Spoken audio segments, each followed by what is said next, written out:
angezogen sind.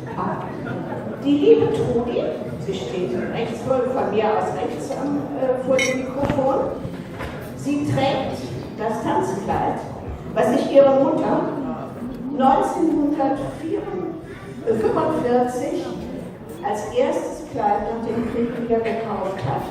Es ist so gut erhalten, dass sie es heute noch tragen kann.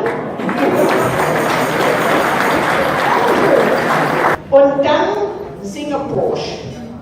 Der muss natürlich zu der Frau passen. Ne? Der hat einen sehr schönen schwarzen Frack an. Wieder eine rote Hose haben wir mehr, gehört sich so. Und ein Bibi. Und dann sind die zwei ob Kölsch. Viel Spaß!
Wie ganz Hand im Bott,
alle mitzusingen.